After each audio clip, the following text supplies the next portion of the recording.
시작되면서 새로운 환경에서 새로운 삶을 시작하는 사람들이 있습니다. 자녀들 중에는 초등학교나 혹은 이제 중고등학교에 입학해서 달라진 환경에서 배움을 이어나가는 친구들도 있고요. 또 새해 이제 대학에 진학하는 자녀들도 있습니다. 또 새해에 새로운 직장에서 새로운 삶을 시작하는 친구들도 있습니다. 저는 기억에 1월 4일 첫 출근을 했던 것 같아요. 그 당시에 신정이 3일 연휴였었고 1월 4일부터 출근을 하라 해서 이제 새해가 시작되면서 대학 생활을 끝내고 이 직장 생활을 처음 시작을 했던 기억을 가지고 있습니다.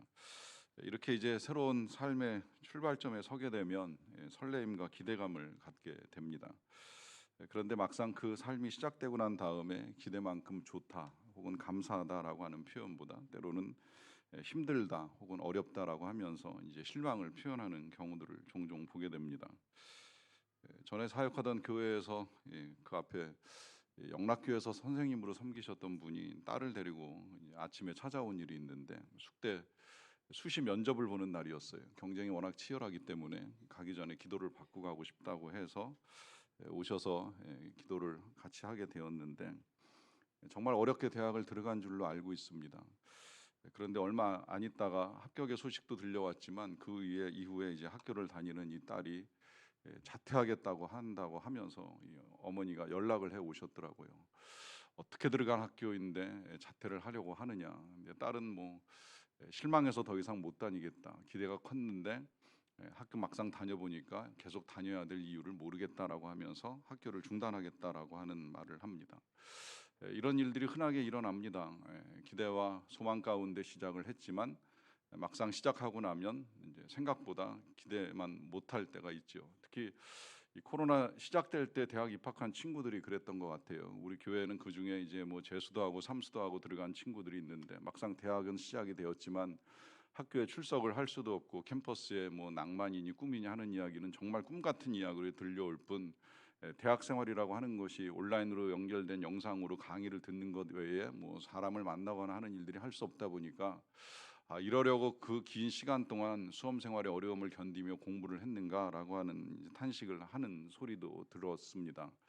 또 오래전에 우리 교회 청년 중에 한 친구가 영국 유학까지 다녀와 가지고 도착해서 얼마 안 지나서 이 우리나라 유명한 대기업에 취업을 하는 일도 있었는데요. 이 친구가 직장 생활 6개월을 견디지 못하고 퇴사했다는 소식도 전해 주는 적이 있었습니다. 그만큼 새로운 삶에서 기대와 소망을 가지고 또 설렘 가운데 새로운 일들을 시작을 하지만 그 꿈을 가지고 시작한 일들이 현실에서 오는 아픔과 어려움을 겪을 때가 있을 수 있다는 것입니다. 심지어 하나님을 믿는 믿음을 가지고 행해 나가는 일들 속에서도 유사한 일들을 겪게 됩니다. 핍박과 박해를 견디면서 어렵게 대서양을 건너고 아메리카 땅에 도착했던 청교도들은 낙원을 만난 것이 아닙니다. 황무한 땅을 만났고요. 그들을 반겨주는 사람은 없었습니다. 또 일터가 준비되어 있던 것도 아닙니다. 당장 먹고 살 것부터 해결해야 되는 큰 어려움으로 그들의 삶을 시작을 해야 됩니다. 이렇게 하나님의 은혜와 약속을 믿고 새로운 시작점에 서지만 막상 시작하고 나면 쉽지 않은 광야 같은 삶의 자리에 놓일 때가 있죠.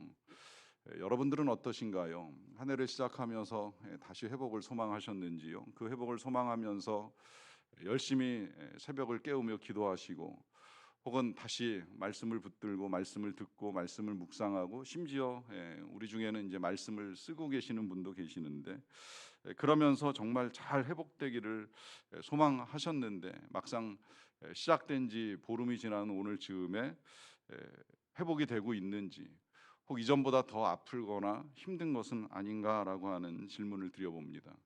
이 교회 생활이 그럴 때가 있어요. 이제부터 좀 잘해봐야지라고 하는 마음을 먹을 때가 있고요. 경우에 따라서는 이제 그런 마음을 먹고 교회를 옮기시는 분도 있어요. 그래서 막상 뭐 어떤 교회 혹은 뭐 우리 교회를 찾아왔는데 별로 반겨주는 사람도 없는 것 같고 이 교회에서 내가 신앙생활을 잘하고 싶다라고 생각을 했지만 막상 사람들을 만나다 보면 교회는 천국이 아니기 때문에 또 우리가 천사가 아니기 때문에 정말 우리를 힘들게 하는 한두 사람 만나고 나면 여기서 계속 신앙생활을 해야 되나 말아야 되나 하는 이제 그런 시험에 빠지는 일도 겪을 수가 있는 것이잖아요. 그러하기 때문에 회복을 소망한다 하는 마음은 가지고 있지만 우리의 그 소망을 좌절케 만드는 아픔도 있을 수 있다라고 하는 것입니다. 이와 같은 아픔을 이 느헤미야가 겪어 나가는 것을 이제 오늘 보게 되는데요. 이 느헤미야는 고국 땅 성벽이 무너졌다라고 하는 소식을 듣고 이 성벽 재건의 소망을 가지고 어렵게 기도하면서 왕의 허락을 받아냈습니다. 그래서 예루살렘까지 이제 오게 되었는데요. 그가 기도한 시간이 대략 4개월 정도로 추정이 되고요. 여정은 통상적으로 한 2개월 정도 걸린 것으로 해석이 됩니다. 여기까지 모든 것이 순적하게 되었다고 볼 수도 있겠고, 또 혹은 그도 고백하기를 하나님의 선한 손이 나를 도우셨다라고 하는 말씀을 하고 있습니다. 그래서 예루살렘에 도착을 했는데 막상 그가 원했던 재건 공사는 신속하게 진행되지 아니하고 있는 것을 이제 오늘 보게 됩니다. 생각보다 아프고 힘든 일들을 만나게 되는데요. 어떤 아픔을 겪었으며 그 아픔 가운데 어떻게 하는지를 이제 우리가 함께 볼 수 있기를 원합니다. 일단 이 느헤미야는 예루살렘에 도착을 해서 약 사흘 정도의 시간을 보냈습니다. 무엇을 했는지 명확하게 나오지는 않지만 뭐 한 두 가지 정도로 추정을 할 수 있을 것 같아요. 하나는 이 긴 여정 가운데 이제 휴식을 취하는 시간을 가졌겠고요. 그 휴식 시간에 그가 지금까지 보아왔던 믿음의 태도로 보면 이제 쉬고만 있지 않았겠지요. 기도했겠지요. 계속해서 이제 이 땅에서 재건 공사를 진행해 나가는 이 모든 것들, 성을 회복하는 일들을 하나님께서 도와주시기를 기도하는 시간을 가졌을 것입니다.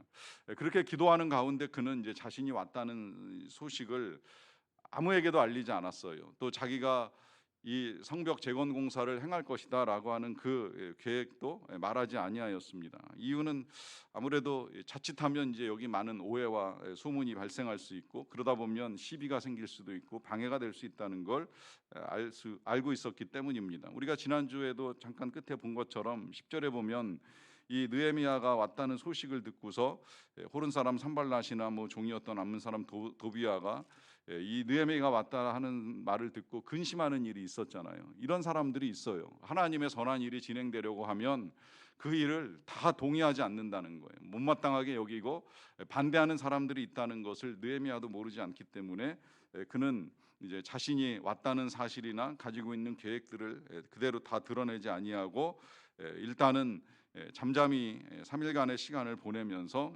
기도하는 기간을 갖게 됩니다. 이제 그렇게 3일을 보내고 난 다음에 드디어 이제 어느 날 밤에 몇몇 사람들과 함께 성의 상태를 살피기 위하여서 밖으로 나가게 되는데요. 그 결과가 13절과 14절에 이렇게 기록이 되어 있습니다. 그 밤에 골짜기 문으로 나가서 용정으로 분문에 이르는 동안에 보니 예루살렘 성벽이 다 무너졌고 성문은 불탔더라.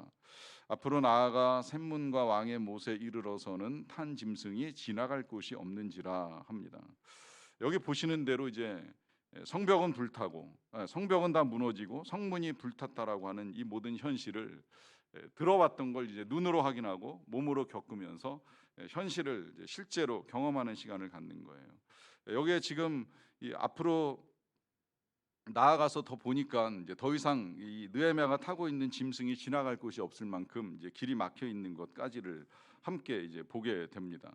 이런 상황들을 통해서 이제 그는 지금까지 들은 걸 확인하는 것뿐만이 아니라 요 표현 어떻게 보면 저자였던 느헤미야가 의도적으로 넣은 것이 아닐까라고 하는 생각도 드는데요.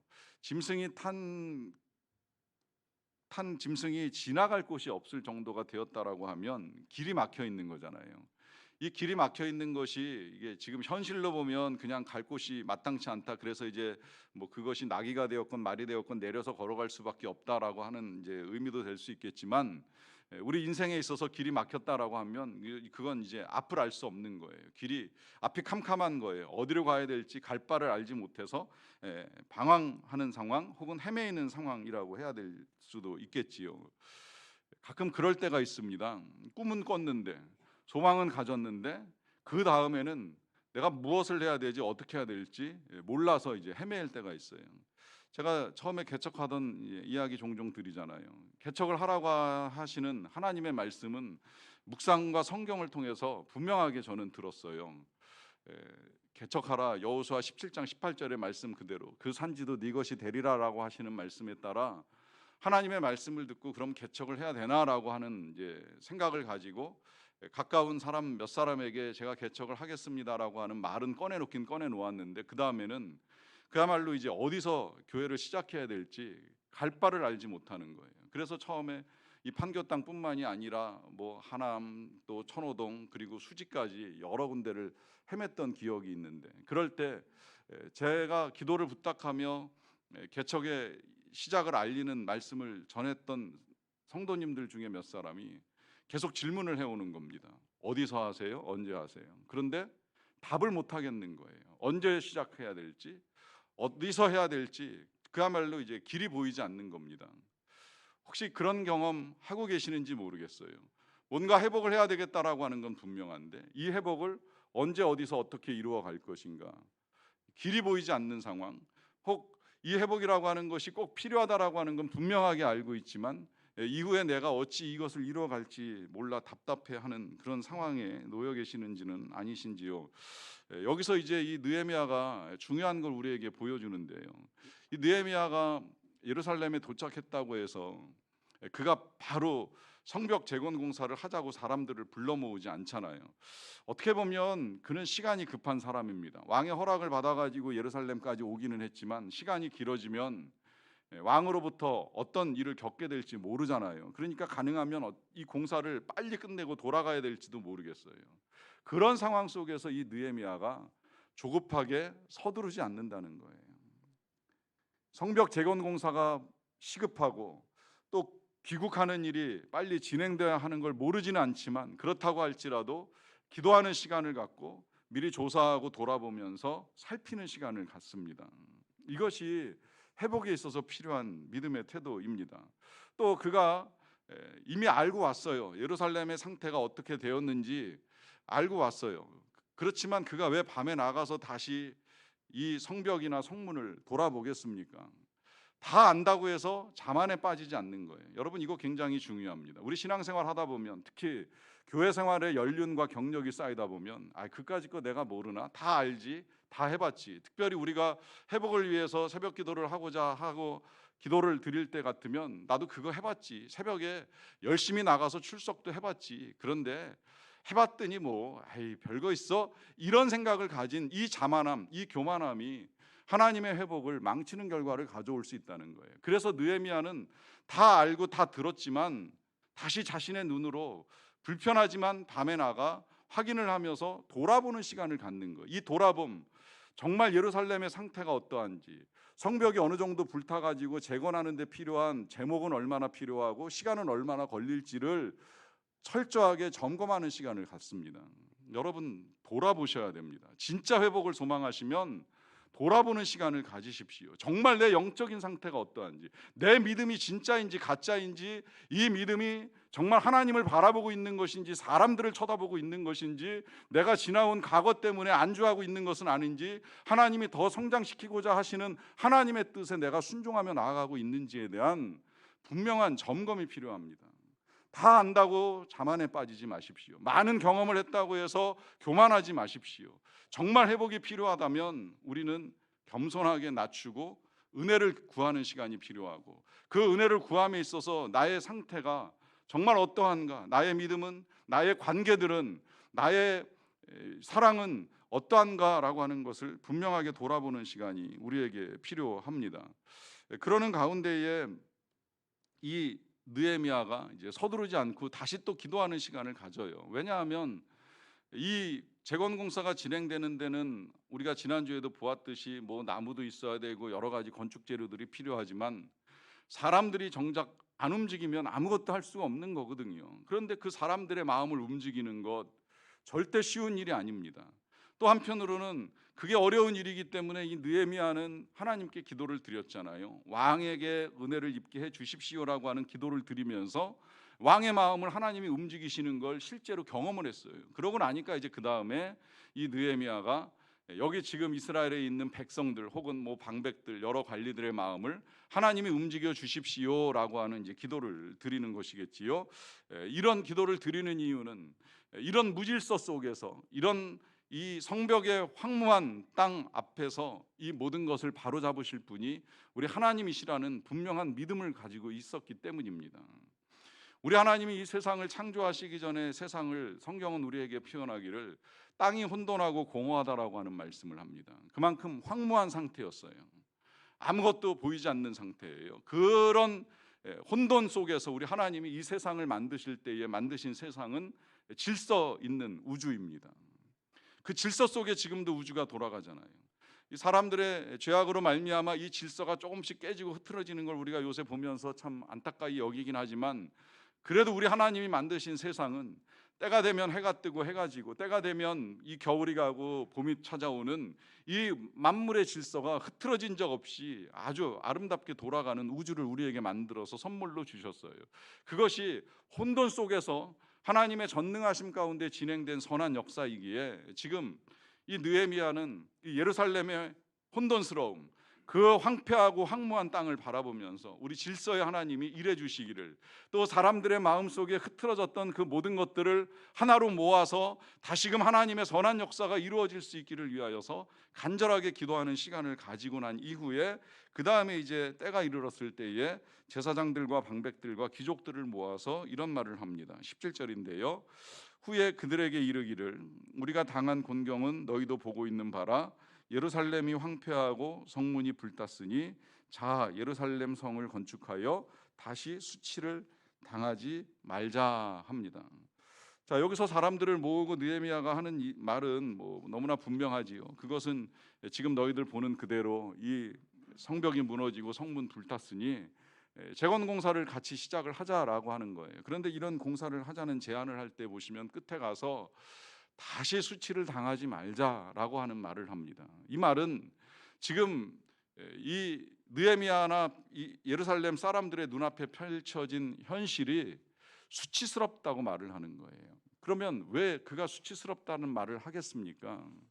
그런 말을 하는 이유는 그냥 단순히 이 예루살렘이 이스라엘의 수도이기 때문에, 혹은 뭐 남유다의 수도였기 때문에 이런 멸망당한 상태를 그냥 방치하고 있는 건 부끄러운 일이다라고 말하는 것이 아닙니다.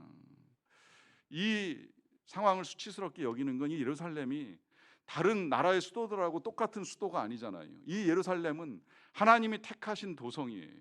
하나님의 성전이 있던 곳이에요. 하나님의 임재가 드러난다고 믿었던 지역이에요. 그래서 이 지역이 이렇게 된 건 마치 하나님이 패배하신 것 같이 이방인들에게 눈에 보일 수도 있고 조롱거리가 될 수도 있으니, 이건 하나님의 사람들로서는 부끄러운 일이 될 수 있다라고 하는 사실을 다시 일깨워 주는 거예요. 우리 교회가 백현동에서 교회를 시작할 때 그 교회 저 아래쪽에 교회 짓고 있었던 거 혹시 기억하시는 분들이 계실 거예요.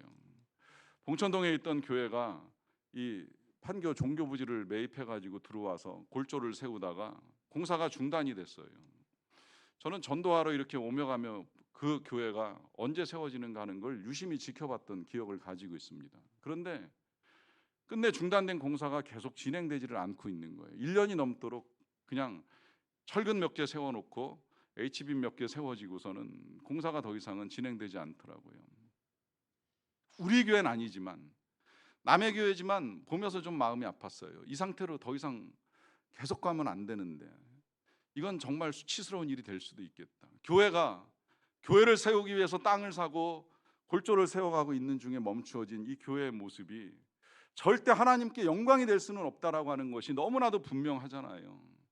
그래서 누가 되었든지 이 공사를 계속 이어나가야 한다라고 하는 생각을 가지고 기도를 하는데, 결국 그 교회는 다시 그 땅을 매각하고 봉천동으로 돌아간 것으로 저는 알고 있어요. 그리고 성남에 있는 어떤 한 교회가 이제 그 땅을 사서 다시 건축을 해서 건물이 완전히 지어지긴 했는데, 안타깝게 또 그 건물 또 어딘가에 매각이 돼가지고 뭐 한때는 뭐 BTS 사무실이 아니냐 뭐 이제 이런 이야기까지 나올 정도로 완전하게 매각이 되어서 지금은 교회인지 아닌지를 좀 불분명한 상태에서 건물이 유지되고 있는 것을 보게 됩니다. 이런 모든 거 볼 때마다 이제 그런 생각이 드는 거죠.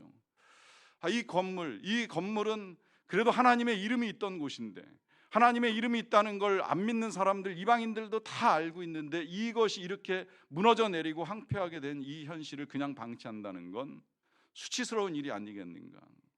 느헤미야는 지금 안타까운 마음을 가지고 백성들에게 이야기를 나누고 있는 거예요. 그러면서 이제 이런 말도 더 이어 나가죠. 18절입니다. 또 그들에게 하나님의 선한 손이 나를 도우신 일과 왕이 내게 이른 말씀을 전하였더니 그들의 말이 일어나 건축하자 하고 모두 힘을 내어 이 선한 일을 하려고 합니다. 보시면 이제 느헤미야가 지금까지 있었던 일을 이 백성들과 또 방백과 귀족들 앞에서 다 이야기하는 거예요. 아마 이런 설명 좀 했겠지요. 나 지금 바사 땅에서 왕 술관원으로 있을 때 이 고국 땅 예루살렘 이렇게 됐다는 소문 들었다. 그리고 기도를 했는데 왕이 나보고 다녀오라고 하시더라. 그것도 그냥 다녀오는 것이 아니라 각 지역을 통과하는 데 필요한 비자도 내주고 또 이거 건축하는 데 필요한 제목을 달라고 요청을 드렸더니 왕이 조서를 써서 이제 살림 장관한테 이렇게 나무까지 제공하라고 하는 명령서를 내가 가지고 왔다. 이렇게 도우셨다라고 하는 것을 그가 지금 이 이스라엘 백성들에게 전하는 이유가 무엇이겠습니까? 기도를 자랑하는 것이겠습니까? 자기의 무용담을 드러내기 위한 것이겠습니까? 아니지요. 지금까지 하나님께서 어떻게 도우셨는지, 이 왕의 신하가 왕의 허락을 받고 예루살렘까지 오는 동안에 그 귀한 것들을 얻어가지고 올 수 있게 된 건 하나님의 선한 능력, 선한 은혜이니 우리가 이 성벽을 건축하고자라고 하는 재건의 소망만 가지고 있다면 얼마든지 이 일을 하나님이 도우실 것이다 하는 믿음을 가지고 지금 선포하는 겁니다. 여러분, 회복을 소망하는데 만약에 아픔이 있으시다면, 혹 어려움에 부딪히셨다면 다시 과거를 돌아보십시오. 지금까지 우리 하나님이 어떻게 하셨는가 다시 헤아리십시오. 이전엔 어려움이 없었습니까? 이전엔 쉬웠습니까? 어찌 보면 우리가 지금 겪고 있는 이 어려움보다도 과거에 훨씬 더 힘들고 어려운 일을 통과하신 분들이 많이 계실 거예요. 그 어려움도 우리 하나님이 이기고 여기까지 이르게 하셨다면 이후에 우리가 소망하며 회복을 꿈꾸며 나아가는 그 선한 일들 가운데 우리 하나님이 손 놓고 계실 일은 없는 것이지요. 하나님의 선한 손이 분명히 우리를 도우실 것입니다. 그 믿음이 우리에게 필요합니다. 그런 메시지를 지금 이 느헤미야가 전하고 나니까 사람들이 이제 먼저 이야기를 하는 거예요. 일어나 건축하자. 그래, 해보자. 한번 해보자. 하나님이 느헤미야를 도와서 여기까지 오게 하시고 이 일을 시작하게 하셨다라고 하면 그럼 우리도 이제 믿음과 용기를 가지고 한번 함께 시작을 해보자라고 하는 말을 하면서 이 선한 일을 하려고 합니다. 그런데 아픔은 여기서 끝나지 않지요. 19절입니다.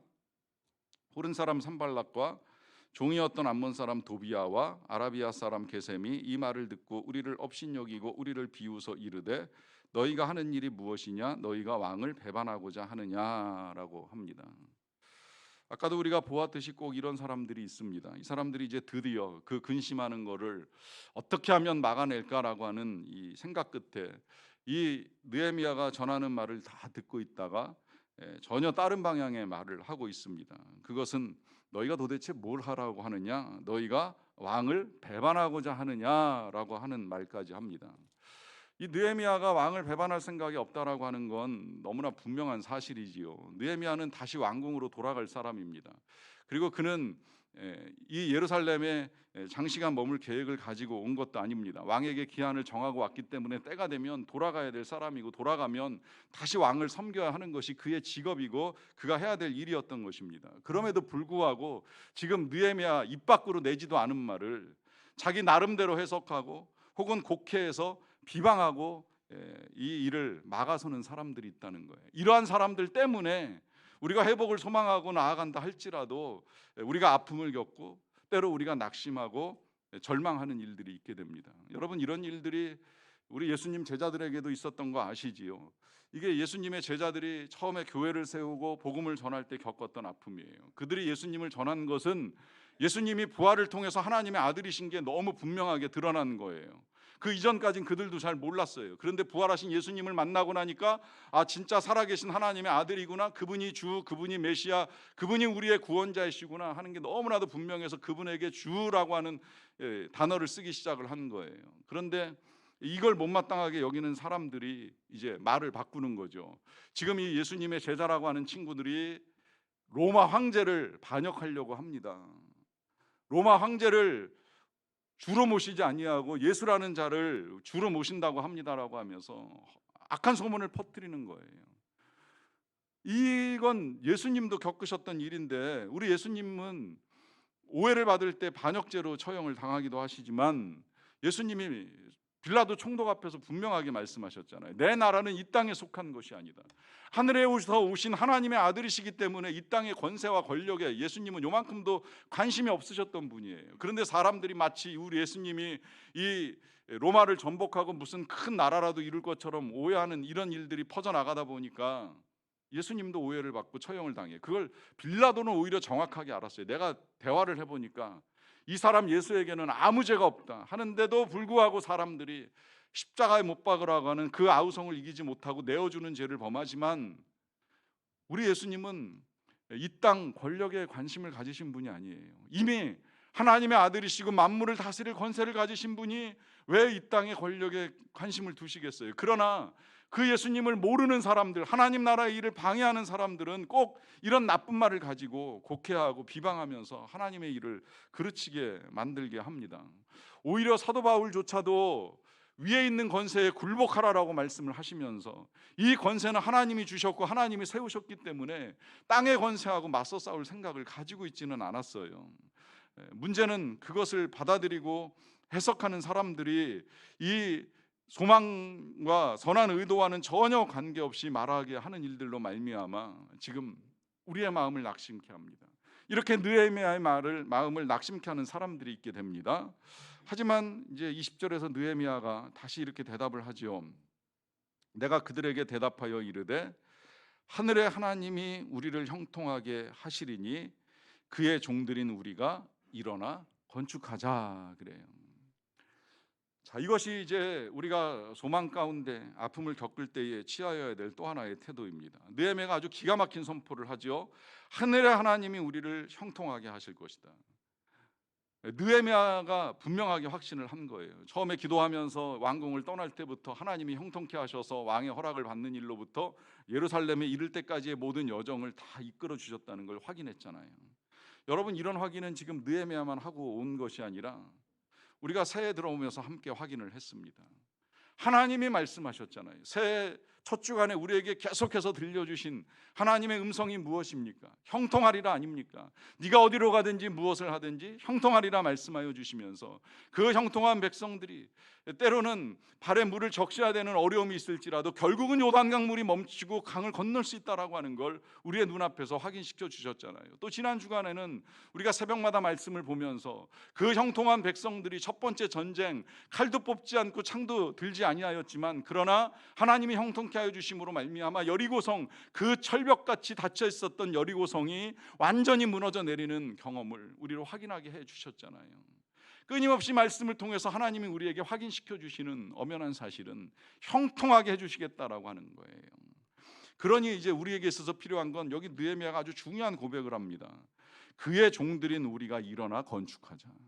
그의 종들, 여기서 중요한 표현은 종이라는 표현인데요, 원래 우리는 하나님의 자녀가 맞고 하나님의 백성이 맞아요. 하지만 때로 하나님의 명령에 순종하며 나아갈 때에는 종의 자세가 필요합니다. 왜?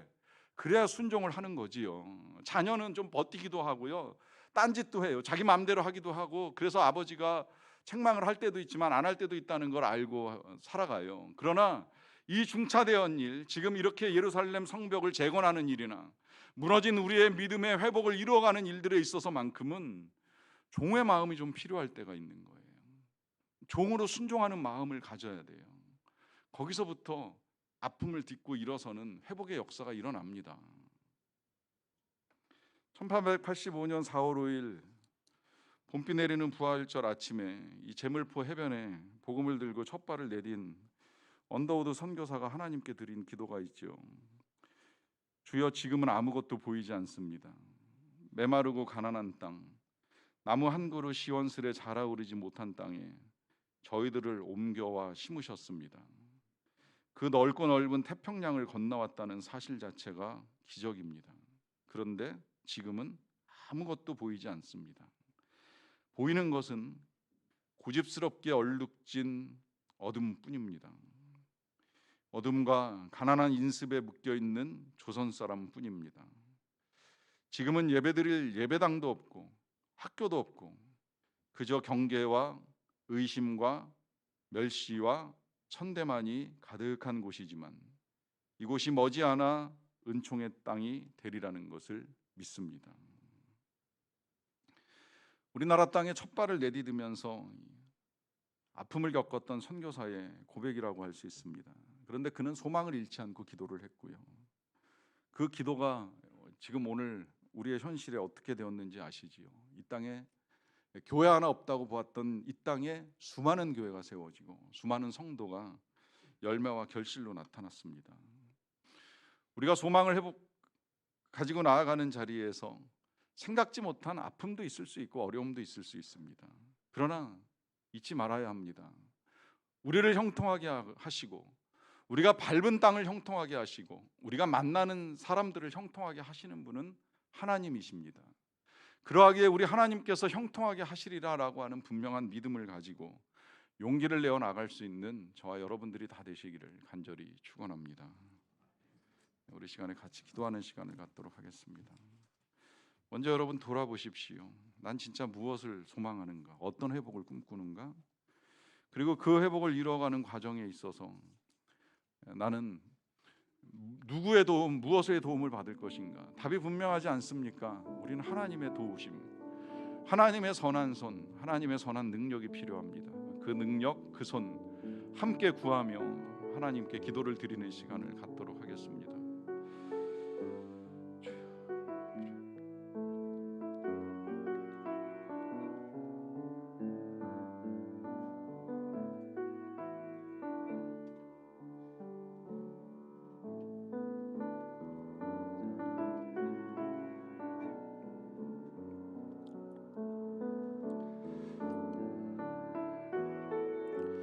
사랑의 아버지 하나님 감사합니다. 우리로 다시 소망을 갖고 나아갈 수 있게 하여 주신 것을 감사드리옵나이다. 회복을 소망합니다. 믿음의 회복을 소망하고 관계의 회복을 소망합니다. 사랑의 회복을 소망하고 건강의 회복을 소망합니다. 무너졌던 것들이 다시 세워져 가며 하나님의 크신 능력과 선한 손길을 경험하며 나아갈 수 있게 되기를 간절히 원합니다. 낙심치 말라 다시 기도하라 하시는 말씀을 주셨사오니 주님의 선한 손길 믿고 나아가기 원합니다. 예수님의 이름으로 기도하옵나이다. 아멘.